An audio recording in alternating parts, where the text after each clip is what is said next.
Magandang araw muli mga kabutride. Andito nga pala tayo upang masaksihan itong bagong gawang fiber na bangka mga kabutride, na talaga namang kapansin-pansin sa bawat mga taong dumadaan dito sa amin mga kabutride.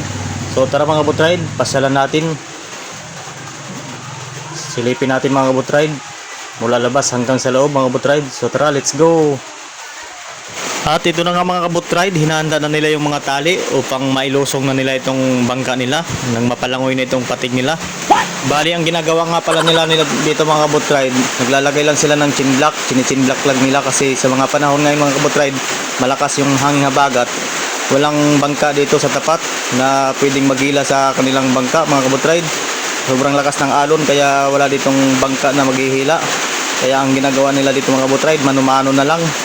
Sinichinblock nila mga kabutride, at saka hinihintay nila dito yung paglaki ng dagat o pagtaas. So kaya ano pang hinihintay nyo? Tara, samahan nyo akong libutin to.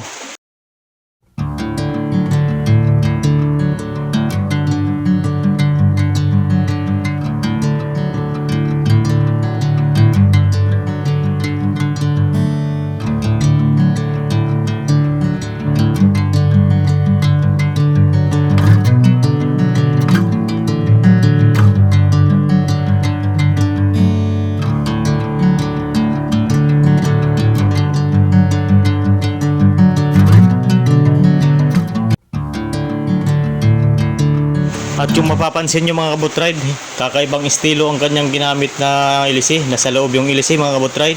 Hindi siya katulad ng ibang bangka na nasa labas lang yung ilisi. Siya nasa loob. Ayan o mga kabutride, parang style jet ski ito. Ayan. At kung mapapansin nyo rin mga kabutride, wala na siyang timon. Ito nga pala yung nagsilbing timon niya. Andyan na yung ilisi, tsaka yung pinakatimonan niya yan mga kabutride. Dipihit-pihit na lang. O ayan mga kabutride. So ayan nga pala mga kabutride, yung tambutso na rin.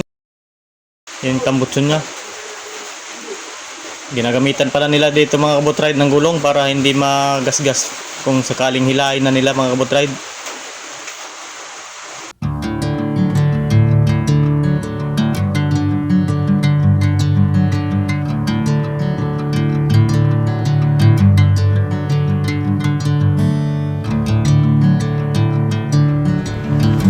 So ayan mga kabutride, nalibot na natin yung buong katawan ng pating. Ay steel bangka pala. Ngayon naman ay tanungin natin si kuya kung kailan ang lusong nito, para malaman natin mga kabutride, para makapag-update tayo kung kailan ito lusong. So ito sila kuya, tanungin muna natin mga kabutride.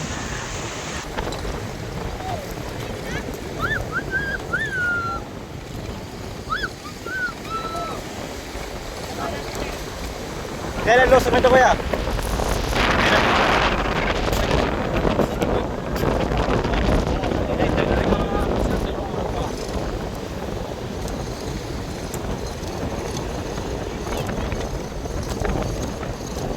Ano ito, passenger?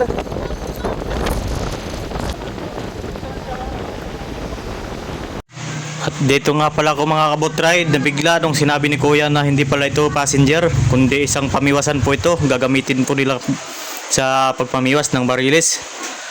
Kaya tayo mga kabutride hindi nakapaniwala sa sobrang ganda ng bangka tapos gagamitin lang sa pambariles.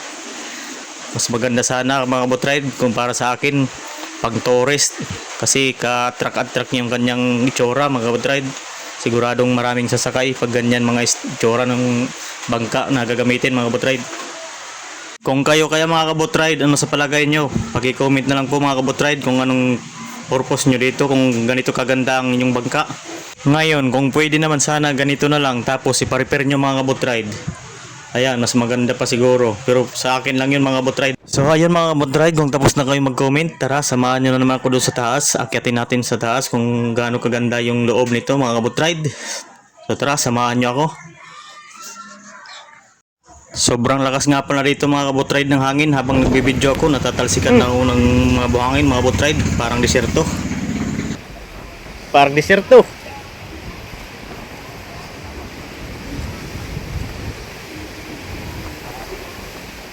Grabe ba angin?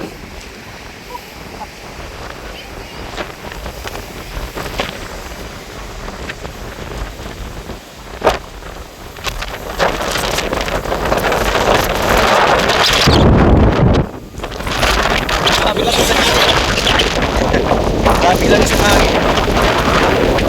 Kaya uwi lang yan. Titignan ko lang. Tapos na kuya yung sa grade gate.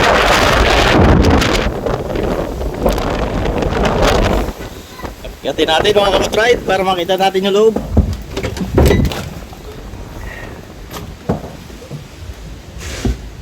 Ito, kusina yan eh. Kusina. Ito siya.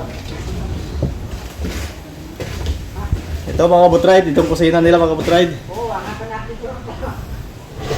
Tsaka ito na may CR.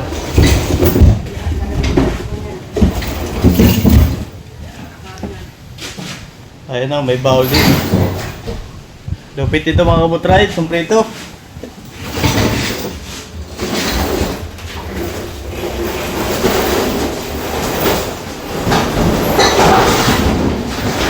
Dito po mga kabotride yung passenger. Ayan o.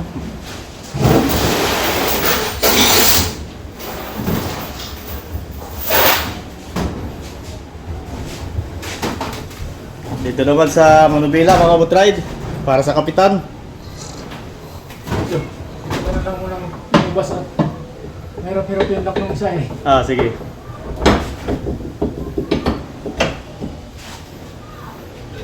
May makina nito kaya? May makina. Meron na. Okay, ito na. Oh, shoutout pala kay Kuya. Kuya, ano pangalan mo Kuya? Marlon. Marlon. At ito nga pala mga kabotride, yung loob ng engine room. Isang Hino K13 yung kanyang makina mga kabotride. Ayan. Isang simpleng transmission lang pala ang gamit mga kabotride. Di ko alam kung anong tawag dyan sa kadugsong niya mga kabotride. Paki-comment na lang mga kabotride para malaman ko kung anong tawag dyan. Dyan siguro galing yung hangin, bumubungga papuntang Ilisi mga kabotride. At mula dito sa loob mga kabotride, silipin na naman natin dito sa labas kung anong maganda dito sa labas. Baka mahanap natin dito si Rose mga kabotride. Ayan, ganda. Wow mga kabotride, parang sa Titanic.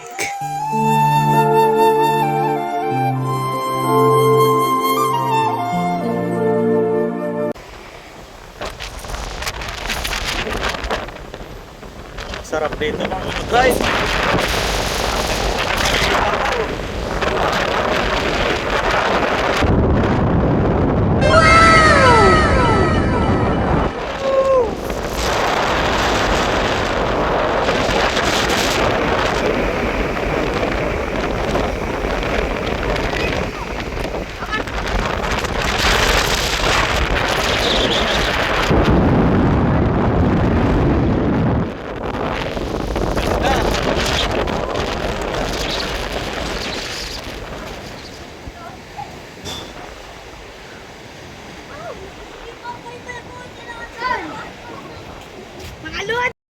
So ayun mga kabotride, maraming salamat po. Sana po ay naaliw ko kayo sa aking video mga kabotride. Hanggang sa muli. Ating abangan po mga kabotride yung paglusong ng Bangkang Pating. Maraming salamat po. Ingat. Sana po ay sa hindi po nakasubscribe, paki-subscribe na rin po. Maraming salamat. Pag umakyat ka doon mga kabotride, parang nasa Titanic. Ito po.